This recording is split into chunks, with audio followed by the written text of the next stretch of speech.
I debated putting the Aladdin Sane makeup on, but then I just decided to not do that. So I put out a poll on my Patreon page asking what my next playlist video should be, and David Bowie won by 1 vote, so he's our next subject. And I gotta tell you, this Bowie playlist may have been the hardest to compile so far. Re-listening to all his albums, I was reminded of just how much great diverse music he has. Even if I come across something from him that's not my cup of tea, I really admire the craftsmanship that went into it. But how do you compile all that into a playlist formatted like a vinyl record? Well, Todd Meredith, my bandmate who helped me rank George Harrison's albums, originally suggested this list, being a big fan himself and having performed a lot of his material with me at live shows, so it only makes sense to bring him on for this episode. Thanks for being with me, Todd. Hey, thanks for having me, JT. Yeah, putting this list together was a lot of fun, but let me just reiterate how difficult it was to put together such a short list for an artist whose career spanned 5 decades and over 25 studio albums. Bowie's music was constantly evolving, so we were barely able to scratch the surface. He was the consummate artist, with meaning and purpose behind everything that he did. Well, let's get down to it. As always, we're going to format this like it's a vinyl record, no longer than 26 minutes aside, and these are songs both Todd and I agreed on. However, for the bonus tracks, each one of us is going to give our own 6 picks. And just to make this a little easy and whittle it down, I'm going to make 1983 the cutoff date. But don't worry, Todd's going to get into a couple of later classics. Anyway, wham bam, thank you ma'am, let's get to it. We're going to start where pretty much every Bowie list does, with Space Oddity, the song that made him the special man. Ground control to Major Tom. It's one of the songs I did a one-man band cover of following his passing. Can you hear? Am I floating around my tin can? And I talked about it in the History of Rock 60s doc, how its release coincided with the moon landing. Bowie was heavily influenced by the film 2001: A Space Odyssey, and I'm sure there's plenty of fans who played it in sync with the famous Stargate sequence. These lyrics are from the space traveler's point of view. They're practically known the world over, and I've always interpreted some of them to kind of capture a more melancholic feel about society on Earth. Planet Earth is blue, and there's nothing I can do. It's also very adventurous musically. That Mellotron, played by Rick Wakeman, future keyboard player of Yes, really adds this otherworldly atmosphere to it. I'm not a fan of Bowie's 1967 self-titled debut. He's clearly trying to copy the Kinks or the Monkees. It's Space Oddity that puts Bowie on the map and shows glimpses of the genius to come. It introduces his first big character, Major Tom, which would become a motif throughout all of his songs and performances. In the process of doing that, I found that I was actually playing around with the music that I was writing more and more. It was character-driven that actually started to interfere with the music in a good way. Second on the list, we have Changes, the opening track off Hunky Dory, with its flighting melody and beautiful instrumentation featuring a string section, horns, and piano. And the rhythmic stuttering to emphasize the song's title is a nice nod to the Who's My Generation.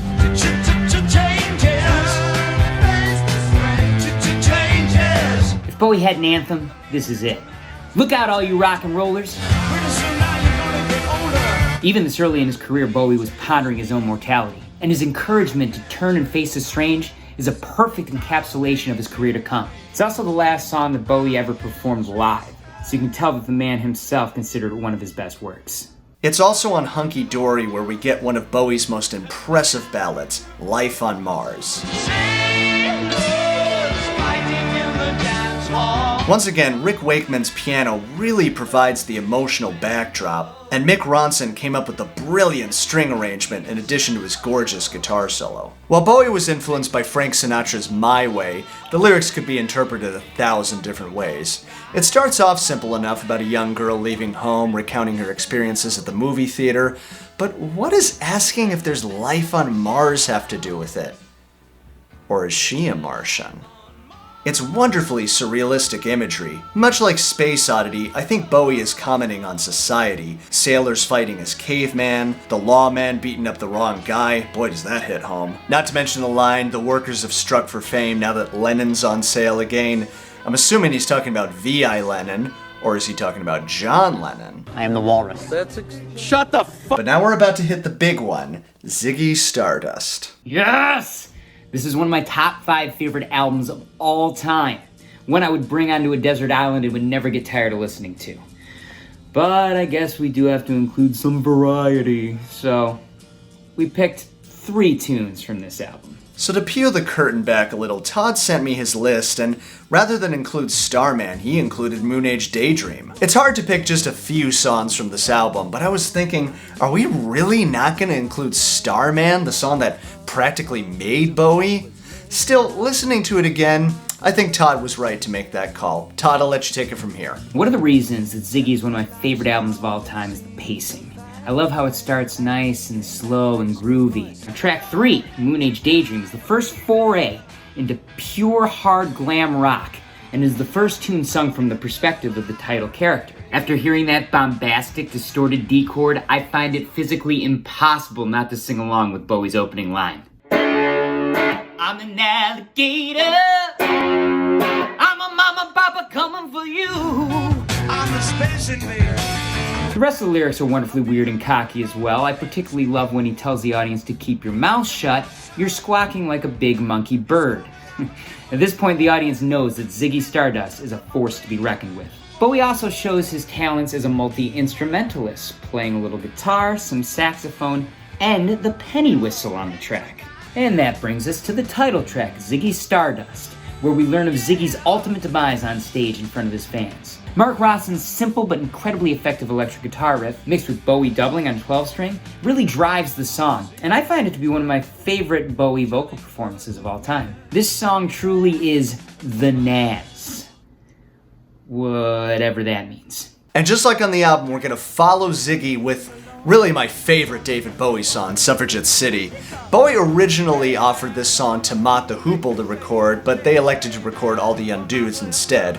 And I'm kind of glad they did, because Suffragette City is as rock and roll as it gets.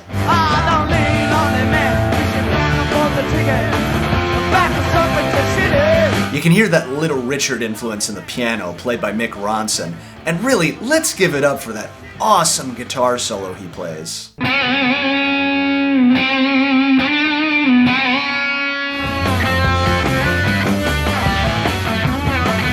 The synth at the end is a unique texture, that chain gang chorus singing Hey Man, and one of the most anticipated false endings in rock history.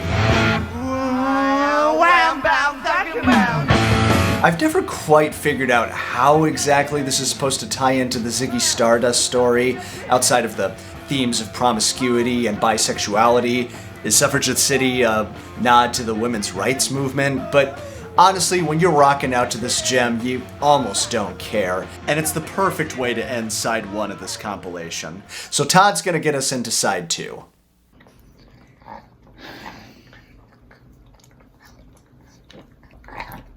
Alright. Can I go back to shooting the video now? Well, JT, we're gonna kick off side 2 with Rebel Rebel, which was originally written to be a part of the aborted Ziggy Stardust musical.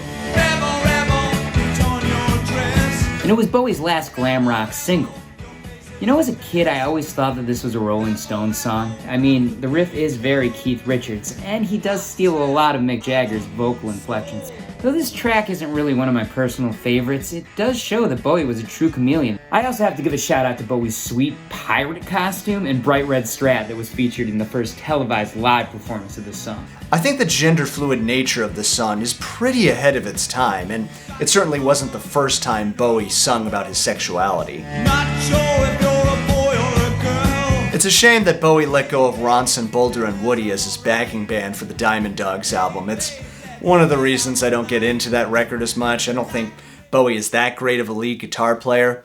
Still, it's admirable that he wanted to move forward in different directions. Towards the last 2 or 3 months of the whole Ziggy tour, I'd already kind of decided what I wanted to do and what I wanted to write. For me, it was just absolutely necessary to move on. And he'd certainly find a new influence on the next record. I wasn't originally going to include the title track to Young Americans, we'll get to my original pick later, but this is still a funky track, paving the way for his Plastic Soul period.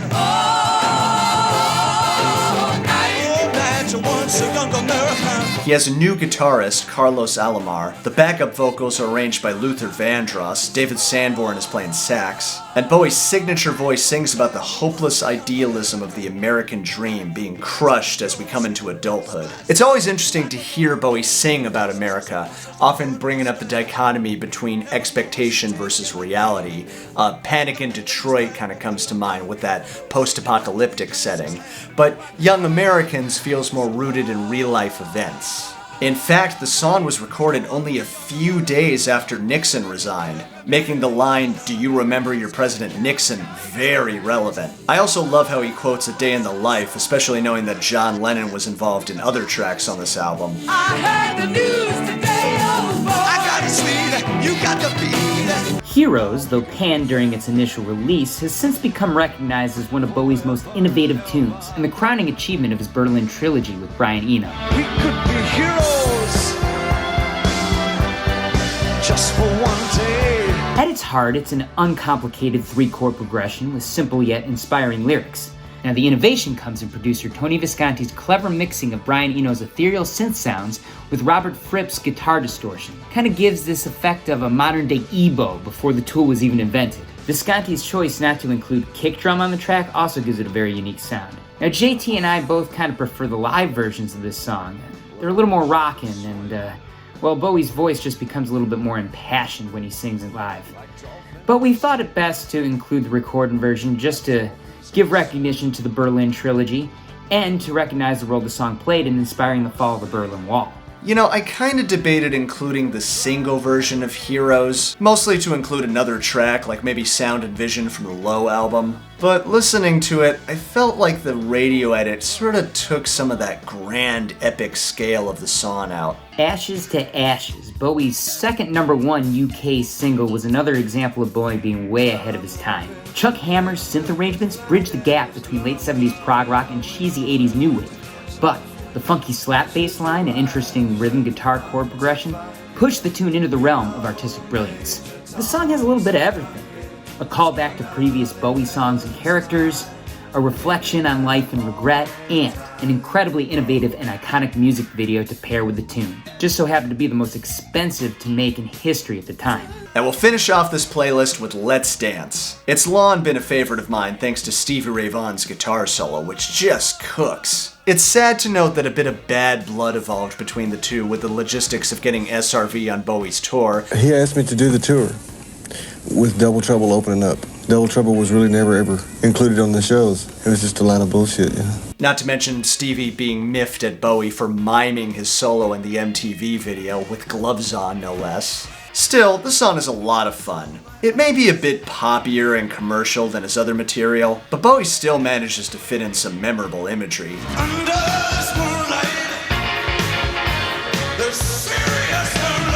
Well, there's our playlist. I think it's a solid representation of Bowie's career. What do you think, Todd? Oh, super solid. But if you're upset because we didn't include your favorite Bowie song, maybe it's going to be on one of our bonus tracks here. We each picked 6, and this first one we actually both considered to be on the main list. Up until I listened to the entire Man Who Sold the World album for the first time, which I was convinced I'd include the title track considering how much I love Nirvana's version, I had never heard Width of a Circle, and I'm glad I did because this is an epic tune. It's the first time Bowie teamed up with Woody Woodmansey and Mick Ronson, who play some straight up Black Sabbath style licks on this one. It might be his best playing, actually. But as much as I love the rockin' opening, I really enjoy the second part of the song, especially lyrically. Again, really ahead of its time in terms of the subject matter. I like to interpret it as a song about being seduced by the devil, maybe even having sex with the devil, which I'm pretty sure the thought occurred to Bowie when he was writing it. Whatever it means, that hook, Turn Around, Go Back, always has me shouting along. I said, do it again. I've got my own theory as to what turn around, go back actually means, but I don't want to get demonetized, so let's move on. Okay, here's Starman, which is kind of what made Bowie in many ways. While he did have some notoriety, mostly from Space Oddity, it was his appearance on Top of the Pops with his red hair and jumpsuit that got everyone talking. This was actually written late in the album's production when the record company asked for more single material, and Starman definitely delivered with its unforgettable chorus, inspired by Somewhere Over the Rainbow, and Vamp. And the lyrics are almost a celebration of Bowie's stardom, blowing our minds with the song and giving the children something to boogie to. The follow-up album's title track, Aladdin Sane, is very different from the glam rock vibe of Ziggy Stardust. This title is a play on words, Alad Insane. It's very jazzy and moody. The years in the title, 1913-1938, reference the previous year before World War I and II, respectively, and 1907 ? Giving the pessimistic view that there will soon be a World War III. What really sells this tune for me is Mike Garson's atonal piano playing. It's so sublimely dark and makes you feel like you're going insane just listening to it. Maybe it's the music snob in me picking up the usage of whole tones. I also love that Bowie's playing a sax solo at the same time. It's a wild track I just had to include.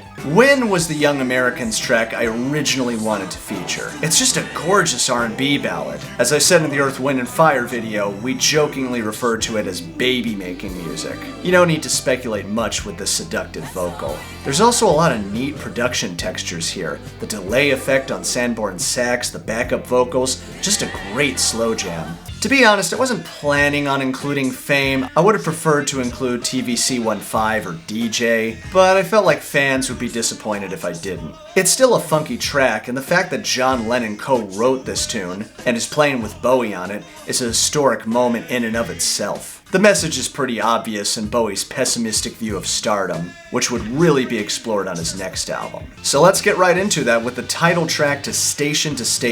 I seriously considered it for the main lineup, but it is long, so we'll include it here. Station is very much in that progressive rock construction. I love how it just builds the tension before Bowie finally introduces the sinister Thin White Duke character. A lot of dark imagery here portraying the Duke's fall from grace. References to Shakespeare's The Tempest, Aleister Crowley's White Stains, the Jewish Kabbalah. You can spend a lot of time analyzing these lyrics. And then it switches gears to an upbeat rock and roll vibe featuring a great guitar solo by Earl Slick. There's a lot of controversy surrounding this period of Bowie's career. Polyphonic did a great video about it if you want to check it out. But Bowie's odd obsession with Nazism, the fact that he starved himself on a diet of peppers, milk, and cocaine, not to mention that he didn't remember making this album at all of that makes for a fascinating glimpse into this part of his life. In fact, one of our favorite lyrics is, It's not the side effects of the cocaine. I'm thinking that it must be love. I think that pretty much sums up this period for Bowie. A dark chapter in his life, but one that inspired great art. So those are my picks. What do you got, Todd? Now my bonus side has to begin with the opening track off of Ziggy Stardust, entitled 5 Years. The way the song is constructed and builds is absolutely amazing, but for me, it's the lyrics that stand out the most about the track. And the warning that the Earth will end due to lack of resources in such a short period of time is something that rings true even more so today than it did 50 years ago. Next, I have Queen Bitch. Now, I debated adding Hang On to Yourself here instead, but I felt that the list was becoming too saturated with Ziggy tracks. This song certainly sounds like it could belong on Ziggy, though. I love the way that it begins with a little Bowie beatbox, then a simple acoustic bar chord intro that gives way to this heavy, distorted electric guitar. Then the rocking commences. I also enjoy the use of 2 different melody tracks being used during the chorus, as well as Bowie finding the way to fit the phrase bippity boppity hat somehow into the song. In a frock coat and bibbidi-bobbidi hat. Then we have All the Young Dudes, made popular by the band Mott the Hoople. It is a true rock and roll anthem with its sing-along chorus with the odd 3-4 bar towards the end that keeps the listener off balance. Now, I've included Bowie's 1972 version that wasn't released until 1995. But I do suggest checking out the version on the Live Reality Tour album. This band is so tight on this album, and the energy of the crowd singing along is truly remarkable. For my next 2 choices, I wanted to give the viewer a couple of later Bowie tracks, since we didn't really represent them in the official album. I'm a big fan of the track I'm Afraid of Americans, co-written by Brian Eno off the album Earthling. It became a favorite for Bowie to play in concert later in his career. I personally prefer the original version produced by Bowie, but it's also interesting to check out the remix by 9 Inch Nails. Trent Reznor is playing guitar on both versions. Check industrial music off as another genre of music that Bowie attempted and quickly mastered. Lazarus, the final single off of Bowie's 25th and final studio album Black Star, is a must-listen and a perfect farewell to all his fans. I recommend blasting it as loud as you can while driving along a winding road late at night and letting the bass shake your dashboard. It's a truly haunting song from a man facing his own mortality. It gives the appearance that he is singing to you from the afterlife. The music video shows a man who many perceive to be an immortal alien that has just been informed that his cancer is terminal, lying in his deathbed awaiting the end. Bowie even made his passing an incredible form of artistic expression. This track is the epitome of a swan song. Finally, my bonus track list ends with Rock and Roll Suicide, the final track off of Ziggy that reminds all the freaks, weirdos, downtrodden, misunderstood out there that they are wonderful and not alone. I find it fitting to end my Bowie list with a song about embracing individualism and taking care of one another no matter your race, gender, or sexual preference. Bowie comforts the listener with these words. No matter what or where you've been, no matter when or where you've seen, all the knives seem to lacerate your brain. I've had my share. I'll help you with the pain. You're not alone. Remember, you can find a link to a Spotify playlist in the description below. And as always, what are your favorite Bowie songs? Todd, I want to thank you so much for joining me on this one. Go to Todd Meredith's website. You can see when he's performing next. Sometimes we play together. Yeah, of course. Thanks for having me, brother. This was a lot of fun. Hey, I'll be posting another poll on my Patreon page asking what my next artist or band should be. If you're not able to join Patreon, no worries. Leave some suggestions in the comments below, and I'll start adding them to the polls. Anyway, take care, everyone. I'll see you next time.